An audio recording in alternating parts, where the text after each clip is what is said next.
नमस्कार दोस्तों।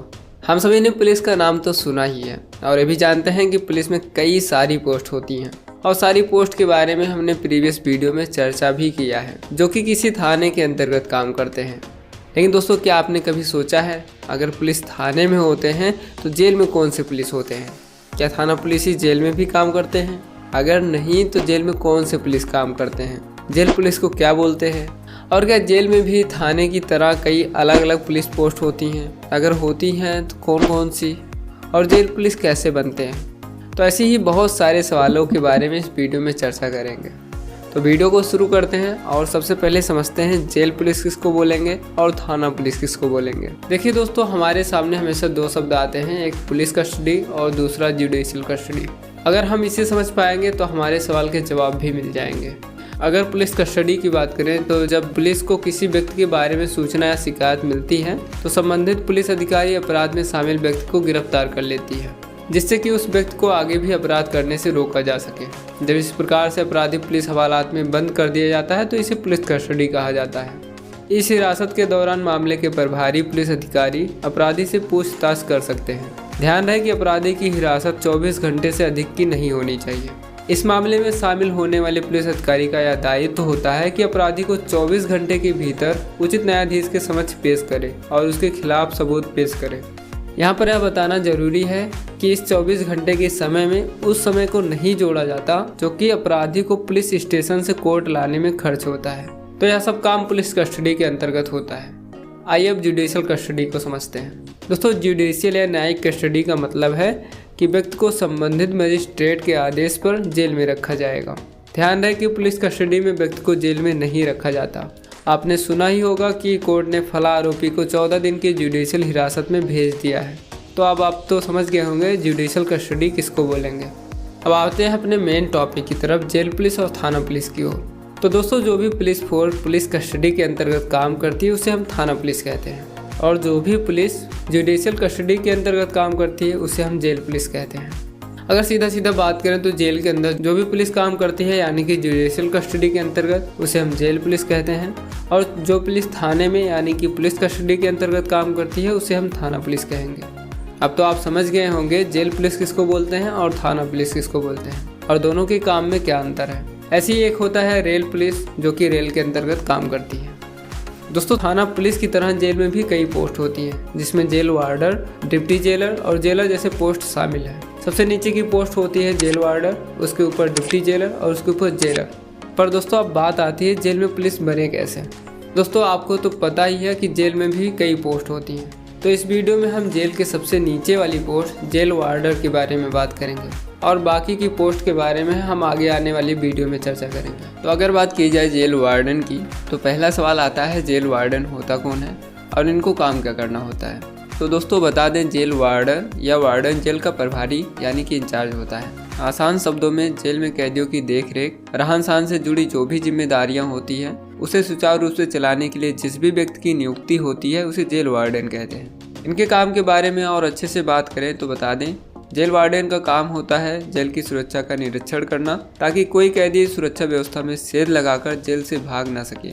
जेल में कैदियों के प्रवेश करने पर उनके सेल का प्रबंध करना, कैदियों और अन्य स्टाफ में अनुशासन बनाए रखने का काम जेल वार्डन का होता है। कौन सा कैदी कब जेल में प्रवेश लिया, उस कैदी से मिलने कौन कौन से चिकित्सा कर्मचारी, घर वाले या मीडिया वाले आए, इससे जुड़ी रिपोर्ट बनाने का काम भी जेल वार्डन का ही होता है। जेल में कुछ घंटे पर चक्कर लगाना अर्थात पेट्रोलिंग करना, कैदियों के खान पान की देखरेख करने का काम भी जेल वार्डन का ही होता है। तो अब तो आप समझ गए होंगे जेल वार्डन कौन होता है और इनको जेल में काम क्या करना होता है। आइए बाकी जानते हैं, अगर आप जेल में जेल वार्डन बनना चाहते हैं तो आपके पास किन किन योग्यताओं का होना जरूरी है। दोस्तों, अगर आप जेल में जेल वार्डन बनना चाहते हैं तो आप भारत के मूल निवासी होने चाहिए और आपकी एज 18 से 28 साल के बीच होनी चाहिए। आरक्षित जाति के उम्मीदवारों को आयु सीमा में 3 से 5 साल तक की छूट भी मिलती है। इसके अलावा आप 12th पास होने चाहिए। एक जरूरी बात दोस्तों, भारत के अलग अलग राज्यों में अलग अलग आयु सीमा देखने को मिल सकती है, तो इसे आप अपने राज्य के हिसाब से इसकी ऑफिशियल वेबसाइट पर एक बार जरूर चेक कर लें। फिजिकल फिटनेस की बात करें तो अक्सर सामान्य, ओबीसी और एससी वर्ग के उम्मीदवारों की लंबाई कम से कम 168 सेंटीमीटर, हालांकि एसटी वर्ग के उम्मीदवारों की न्यूनतम लंबाई 160 सेंटीमीटर की मांगी जाती है और चेस्ट बिना फुलाए कम से कम 79 सेंटीमीटर, फुलाने के बाद 84 सेंटीमीटर होनी चाहिए। महिला उम्मीदवारों के लिए फिजिकल फिटनेस की बात करें तो सामान्य, ओबीसी और एससी वर्ग की महिलाओं की लंबाई कम से कम 152 सेंटीमीटर और एसटी वर्ग की उम्मीदवारों की लंबाई 147 सेंटीमीटर की होनी चाहिए। अगर आप इन सारी एलिजिबिलिटी में फिट है तो आप जेल में जेल वार्डन बनने के लिए अप्लाई कर सकते हैं। दोस्तों आइए अब जानते हैं जेल वार्डन कैसे बने। दोस्तों इंडिया में जेल वार्डन की भर्ती राज्यों के अनुसार होती है, अर्थात प्रत्येक राज्य में जेल वार्डन की भर्ती अलग से निकलती है।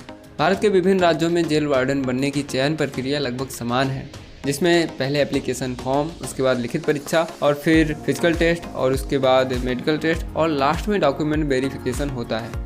तो इस तरीके से पूरा सिलेक्शन प्रोसेस होता है एक जेल वार्डन बनने का। आइए इसको डिटेल में देखते हैं। दोस्तों अगर आप जेल वार्डन बनना चाहते हैं तो आप अपने राज्य की जेल वार्डन की ऑफिशियल वेबसाइट और समाचार पत्र पर नज़र बनाए रखें। फॉर्म फिलअप करने के बाद आपको लिखित परीक्षा देनी होती है। जेल प्रहरी की रिटन एग्जाम में बहुविकल्पीय क्वेश्चन पूछे जाते हैं। कुछ राज्यों में इस परीक्षा में नेगेटिव मार्किंग भी होती है, जबकि कुछ राज्यों में नेगेटिव मार्किंग नहीं होती है। अलग अलग राज्यों में जेल प्रहरी की परीक्षा का सिलेबस अलग अलग हो सकता है, इसीलिए आप अपने राज्य के हिसाब से जेल प्रहरी का सिलेबस पता करके ही तैयारी शुरू करें। अगर आप लिखित परीक्षा पास करते हैं तो इसके बाद आपका फिजिकल फिटनेस टेस्ट होता है। इस फिजिकल टेस्ट में आपको एक निश्चित समय के भीतर दौड़ व अन्य शारीरिक गतिविधियां करनी होती हैं। फिजिकल टेस्ट क्वालिफाई कर लेने पर आपको मेडिकल टेस्ट के लिए बुलाया जाएगा। जेल वार्डन के मेडिकल टेस्ट के दौरान आपके चेस्ट, वेट, हाइट की जांच की जाती है। अगर इस जांच में आप निर्धारित किए गए मानकों पर खड़े उतरते हैं तो आपको अंतिम चरण डॉक्यूमेंट वेरिफिकेशन के लिए बुलाया जाएगा। इस जांच के दौरान अगर आपके द्वारा दी गई जानकारी जैसे कि जन्म तिथि, आवास, पढ़ाई संबंधी कोई जानकारी आदि गलत पाई जाती है तो आपको डिस्क्वालीफाई कर दिया जाता है। इसीलिए शुरुआत में जब आप जेल वार्डन का एप्लीकेशन फॉर्म भरें तो अपने बारे में सारी जानकारी बिल्कुल सही व सटीक दें। डॉक्यूमेंट वेरिफिकेशन की प्रक्रिया पूरी होने के बाद आपको ज्वाइनिंग लेटर मिल जाता है और ट्रेनिंग के लिए भेज दिया जाता है। तो यह था सारा सिलेक्शन प्रोसेस जेल वार्डन बनने का। दोस्तों हमने भारत के सभी स्टेट को ध्यान में रखते हुए जेल वार्डन की चयन प्रक्रिया बताई है। ऐसा संभव हो सकता है कि आपके राज्य में जेल वार्डन की चयन प्रक्रिया ऊपर बताई गई चयन प्रक्रिया से थोड़ी बहुत अलग हो सकती है। आइए आगे जानते हैं, अगर आप जेल वार्डन बन जाते हैं तो आपको सैलरी कितनी मिलेगी। दोस्तों इंडिया में जेल वार्डन को ट्रेनिंग के दौरान मंथली सैलरी यूपी में 27,177 रुपये के आसपास दी जाती है और पोस्टिंग के बाद इनको ग्रॉस सैलरी 30,144 रुपये से 69,100 रुपये के बीच प्रदान की जाती है। ग्रॉस सैलरी जिसमें कि सारे भत्ते ऐड होते हैं जैसे कि DA, TA और भी बहुत कुछ। दोस्तों आइए आगे इनके प्रमोशन के बारे में थोड़ा सा जान लेते हैं। दोस्तों शायद ही आपको यह मालूम होगा कि बाकी सभी नौकरियों की तरह जेल वार्डन की नौकरी में भी प्रमोशन होता है। दोस्तों एक जेल वार्डन का प्रमोशन होने पर उसे चीफ हेड वार्डन का रैंक दिया जाता है। इसके बाद अगर चीफ हेड वार्डन का प्रमोशन होता है तो उसे डिप्टी जेलर बना दिया जाता है। तो दोस्तों ये थी सारी जानकारी जेल पुलिस और जेल वार्डन के बारे में। आशा करता हूँ कि आपको यह जानकारी बेहद पसंद आई होगी। तो दोस्तों ऐसी ही एक नई जानकारी के साथ आपको मिलेंगे अगली वीडियो में। वीडियो देखने के लिए आपका बहुत बहुत धन्यवाद।